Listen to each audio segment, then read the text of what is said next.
একজন মানুষ যিনি একাই গড়েছেন একটি দেশের অর্থনৈতিক ভিত্তি, যিনি বাজেটকে তুলে ধরেছেন কেবল সংখ্যা নয় বরং স্বপ্নের মানচিত্র হিসেবে। ভাষা আন্দোলনের সংগ্রামী থেকে হয়ে ওঠা অর্থনীতির রূপকার তিনি এম সাইফুর রহমান, যিনি হয়ে আছেন ইতিহাসের অমোঘ স্বাক্ষর। ব্রিটিশ ভারতের শেষ ভাগে ১৯৩১ সালের ৬ অক্টোবর তৎকালীন দক্ষিণ শ্রীহট্টের সদর থানাধীন মৌলভীবাজারের ঐতিহ্যবাহী বাহার মর্দান গ্রামে একটি শিক্ষিত সম্ভ্রান্ত মুসলিম পরিবারে জন্ম নিলেন এক সম্ভাবনার প্রতীক এম সাইফুর রহমান। তার শিক্ষানুরাগী পিতা আব্দুল বাসির পেশায় একজন শিক্ষক ছিলেন, মাতা তালেবুন্নেসা ছিলেন অনুপ্রেরণার প্রতিমূর্তি।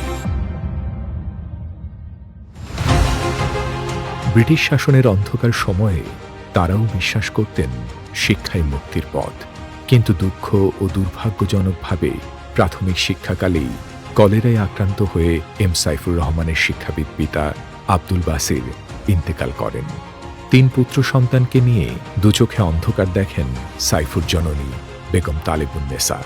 বালক সাইফুর পরিবারের এমন কঠিন সময় ও ক্রান্তিকালে শিক্ষানুরাগী চাচা হাজী মোহাম্মদ শফি আন্তরিকভাবে এগিয়ে এসে নিজ সন্তানের মতোই ৩ ভ্রাতুষ্পুত্রের শিক্ষা দীক্ষার দায়িত্বভার গ্রহণ করেন।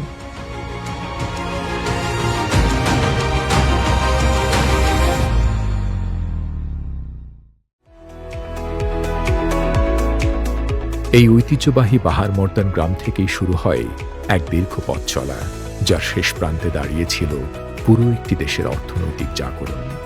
সেই বালক সাইফুর রহমান, যিনি গ্রামের মাটির গন্ধ থেকে উঠে এসে বাংলাদেশের অর্থনীতিকে দিয়েছেন নতুন সংজ্ঞা, যিনি দেখিয়েছেন স্বপ্ন কেবল বড় শহরে নয়, স্বপ্ন জন্মায় গ্রামেও, যদি মাটির সন্তান দৃঢ় বিশ্বাসে এগিয়ে চলে।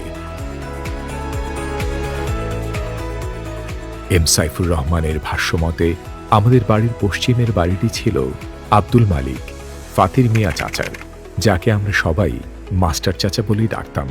তিনি তখন ছিলেন জগৎসী জিকে হাই স্কুলের প্রধান শিক্ষক। একদিন মাস্টার চাচা আমার সফি চাচাকে বললেন, ছেলেটাকে আমার স্কুলে ভর্তি করিয়ে দেই, ওর লেখাপড়ার দায়িত্ব আমি নিব। সেই থেকেই আমার নতুন স্কুলের পথ চলা শুরু। মাস্টার চাচার পরম যত্ন ও ভালোবাসায় তিনি পড়াশোনায় মনোযোগী হয়ে ওঠেন।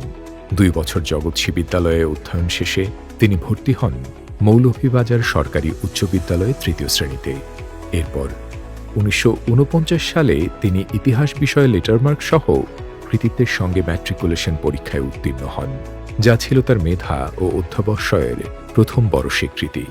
এরপর সিলেটের এমসি কলেজ থেকে আইকম পাশ করে 1951 সালে শুরু হয় তার নতুন অধ্যায়। ঢাকা বিশ্ববিদ্যালয়ে ভর্তি হয়ে উচ্চশিক্ষা অর্জনের পথে পা রাখেন তিনি। 1953 সাল তিনি ঢাকা বিশ্ববিদ্যালয় থেকে স্নাতক ডিগ্রি অর্জন করেন। একটি ছোট্ট পাঠশালা থেকে শুরু করে লন্ডনের রাজপথ পর্যন্ত যাত্রাটা ছিল কঠিন, কিন্তু স্বপ্ন ছিল স্পষ্ট। 1950-এর দশকে উচ্চশিক্ষার জন্য তিনি পাড়ি জমান লন্ডনে। শুরুতে ব্যারিস্টারি পড়ার ইচ্ছা থাকলেও বাস্তবতার কঠিন মুখোমুখি হয়ে মত পাল্টে ফেলেন তিনি, বেছে নেন চার্টার্ড অ্যাকাউন্টেন্সি। এই একটি সিদ্ধান্ত যা বদলে দেয় তার জীবন পথ। 1953 সাল থেকে 1958 সাল পর্যন্ত কঠোর পরিশ্রমের পর 1959 সালে অর্জন করেন institute of chartered accounts in England and ওয়েলসের ফেলোশিপ। পাশাপাশি তিনি বিশেষায়িত শিক্ষা নেন আর্থিক ও মুদ্রানীতি এবং উন্নয়ন অর্থনীতি বিষয়ে। ঢাকা বিশ্ববিদ্যালয়ের ছাত্রাবস্থায় যুবক এম সাইফুর রহমান নতুন জীবনের সন্ধান পান। এম সাইফুর রহমানের সামাজিক ও রাজনৈতিক জীবনের চরম সৌভাগ্য ও পরম পাওয়া 52 ভাষা আন্দোলনে সক্রিয়ভাবে অংশগ্রহণ করেন। পাকিস্তানের জনক ও শাসক মোহাম্মদ আলী জিন্নাহ তৎকালীন প্রাদেশিক রাজধানী ঢাকায় এসে ঘোষণা করেন,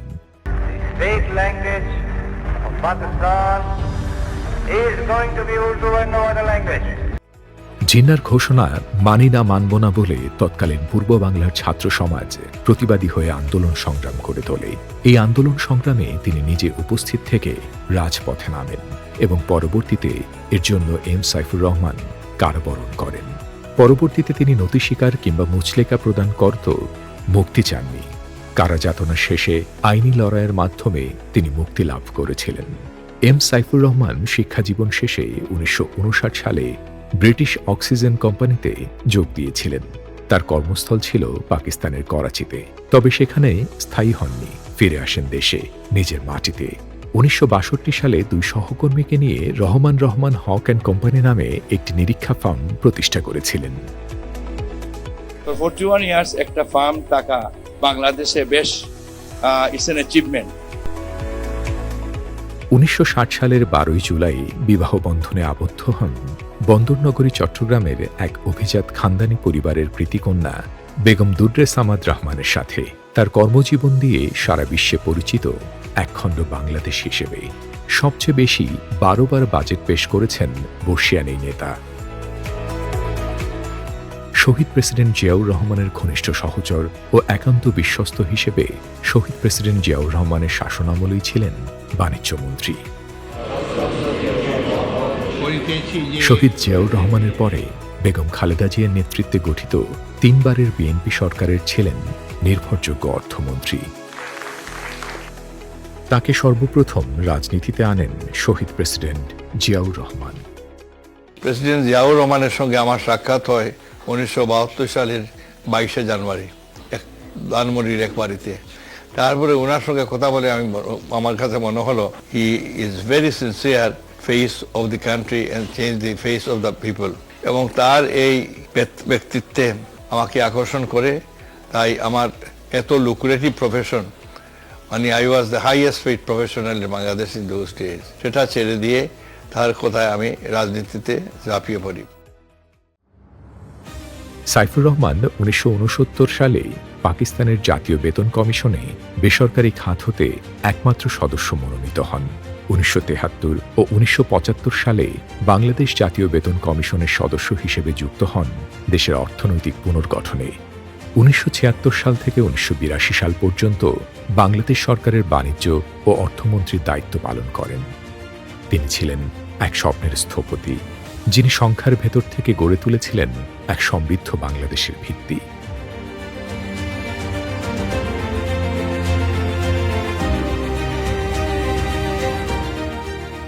১৯৭৮ সালে প্রেসিডেন্ট জিয়াউর রহমানের নেতৃত্বে জাতীয়তাবাদী ফ্রন্ট গঠিত হলে সেই দলের অন্যতম প্রতিষ্ঠাতা হিসেবেই ইতিহাসে জায়গা করে নেন মৌলভীবাজারের এই কৃতি সন্তান।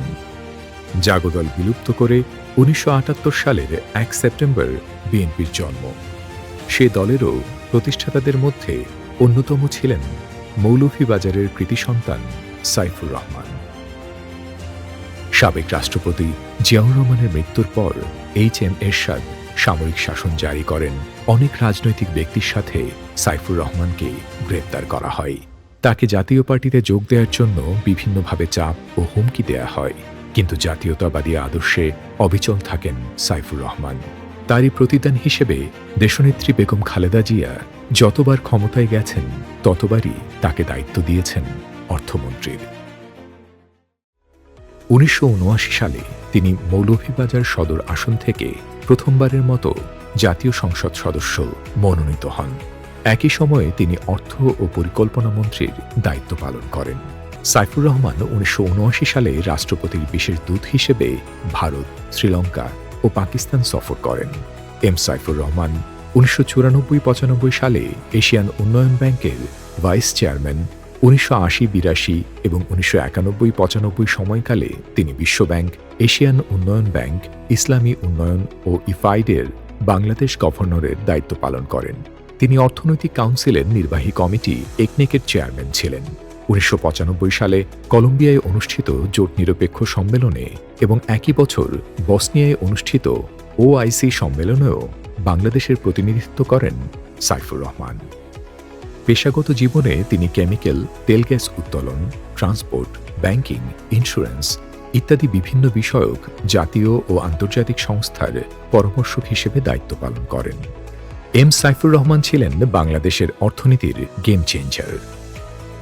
৫০ বছরে বিশ্বে বাংলাদেশকে বসিয়েছেন মর্যাদার আসনে। অর্থমন্ত্রী ও পরিকল্পনা মন্ত্রী হিসেবে তিনি গড়ে তোলেন বাংলাদেশের অর্থনীতির মজবুত ভিত। বাংলাদেশকে সাহায্য নির্ভর অবস্থা থেকে এনে দাঁড় করান বাণিজ্য নির্ভর আত্মনির্ভরতার পথে। ১৯৯১ সালে দেশনেত্রী বেগম খালেদা জিয়ার নেতৃত্বে বিএনপি সরকার গঠিত হলে ১৯৯১ সালে অর্থমন্ত্রীর গুরুদায়িত্বভার গ্রহণ করার পর ৯ বছরের সামরিক স্বৈরাচার বিধ্বস্ত অর্থনীতিকে তিনি পুনর্গঠন করেন। এই আমলে এম সাইফুর রহমান বিশ্বব্যাংক ও IMF এর বোর্ড অব গভর্নর্সের চেয়ারম্যান নির্বাচিত হয়ে বহির্বিশ্বে বাংলাদেশের ইমেজ ও ভাবমূর্তি বৃদ্ধি করেন। A true partnership, including the stakeholder, will be key to the endeavor that we can bring about a real change. We must be given attention to the good performance so that we may soon graduate from a clutches of poverty. This is all what I have to say on behalf of my country. I thank you very much, Mr. President. I thank the Minister of Finance and Planning of Bangladesh. ১৯৯০ সালে স্বৈরাচার এরশাদ সরকার ক্ষমতা থেকে চলে যাওয়ার আগে সবকিছু খালি করে গিয়েছিল। এরকম একটা পরিস্থিতিতে অর্থমন্ত্রী হলেন সাইফুর রহমান। সমাজের সব মানুষের জীবনমান উন্নয়নে তিনি কাজ করেছেন। দাতাদের সাহায্য নির্ভরতা থেকে অর্থনীতিকে বের করতে বাণিজ্য উদারীকরণ করেছেন। সরকারের রাজস্ব আয় বাড়াতে চালু করেন ভ্যাট আইন। সব মিলিয়ে সাইফুর রহমান অর্থনীতির প্রথম সংস্কার করেন। সেটির সুফলও পেয়েছে দেশ।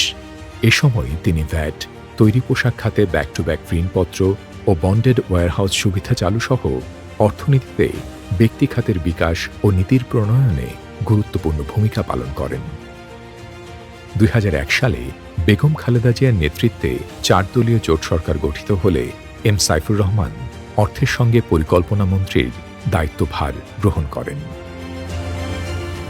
জোট সরকার আমলে তার বলিষ্ঠ উদ্যোগ ও নেতৃত্বে দেশব্যাপী বিশেষায়িত সমগ্র সিলেট বিভাগব্যাপী ব্যাপক উন্নয়ন কর্মকাণ্ড সম্পাদিত হয়।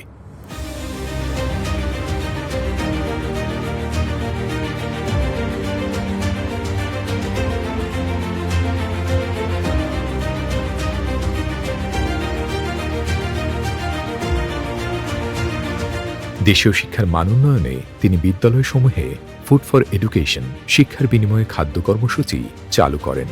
তিনি বলতেন, education is the foundation of development. উন্নয়নের ভিত্তি হল শিক্ষা। সেই লক্ষ্যে শিক্ষা ব্যবস্থার উন্নয়নে তিনি ব্যাপক সংস্কার কর্মসূচি চালু করেছিলেন।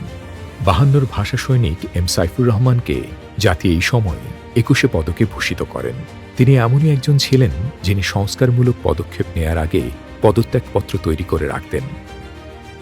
ওনার দেয়া সিদ্ধান্তে ৮০ দশকের ৩ মিলিয়নের পোশাক শিল্প আজ ৩৬,০০০ মিলিয়নে পৌঁছেছে। বাণিজ্য খাতে নির্দিষ্ট শুল্ক হারের বদলে মূল্যভিত্তিক শুল্ক হারের সূচনা হয় তার হাতে। পণ্য আমদানি রপ্তানি বাণিজ্যেও আরও অনেক সংস্কার এনেছেন। তো আমি কাগজ উল্টাইয়া দেখি বিভিন্ন ডিস্ট্রিক্ট আছে, সিলেটের ডাবলাই, সিলেট নাই করো। আমি বললাম বেগম জিয়াকে, প্রধানমন্ত্রীকে বললাম, সব ডিস্ট্রিক্টের নাম দেখি, কিন্তু আমার ডিস্ট্রিক্ট ১ কোটি লোকের বেশি, সেখানে ইঞ্জিনিয়ারিং ইউনিভার্সিটি নাই কেন? তখন সেক্রেটারি সাহেবরা তখন তারা বলে, ম্যাডাম ওনার তো সিলেটে ইঞ্জিনিয়ারিং কলেজই নাই, ইউনিভার্সিটি পাইবে কোথার থেকে? ঠিক আছে, আমি কলেজ দেওয়া শুরু করেন, first phase to be converted to university, এবং এইরকম করে প্রজেক্ট বানাইয়া নিয়ে আসেন। তো বলে এইটা কি হবে? বলে এইটা হবে না, ওইটা নিয়ে আসেন, নিয়ে আসার পরে একসঙ্গে দুইটা হবে। দেশ দুনিয়ায় নাম কুড়ানো মৌলভীবাজারের বাহার মর্দনের সেই ছেলেটি দেশের অন্যতম অর্থমন্ত্রী। কর্মে তার অনন্য গুণ। তিনি উন্নয়নের যে স্বপ্ন দেখতেন তা বাস্তবায়নও করতেন। নিজ জন্মস্থান মৌলভীবাজার সহ পুরো সিলেট বিভাগেই রয়েছে তার চোখ ধাঁধানো উন্নয়নের ছোঁয়া। দীর্ঘদিন থেকে তিনি প্রোস্টেট ক্যান্সারে ভুগছিলেন। মানুষের মমতা, আমি মরার দিন এই মানুষের মমতার মধ্যেই পড়তে চাই, সিলেটের মানুষের ভালোবাসার মধ্যেই পড়তে চাই, এটাই আমার। এবং আমার সবসময় শর্মা নদীর তীরে আমার ঠিকানা রে, বাবা সাহেবের দেশ সিলেট ভূমিরে, এইটা সবসময় মনের মধ্যে থাকে। ২০০৯ সালের ৫ সেপ্টেম্বর ঢাকা সিলেট মহাসড়কের ব্রাহ্মণবাড়িয়া এলাকায় এক সড়ক দুর্ঘটনায় তার মৃত্যু হয়। ঢাকা সিলেট মৌলভীবাজারে বিশাল বিশাল নামাজের জানাজা শেষে তাকে তার গ্রামের বাড়ি বাহার মর্দনের পারিবারিক কবরস্থানে তার প্রিয় জীবনসঙ্গী বেগম দুররে সামাদ রহমানের কবরের পাশে দাফন করা হয়। ব্যক্তিগত জীবনে 3 পুত্র 1 কন্যার জনক জননী ছিলেন সাইফুর দুর্রে সামাদ দম্পতি। সন্তানগণ উচ্চশিক্ষিত ও কর্মজীবনে সুপ্রতিষ্ঠিত।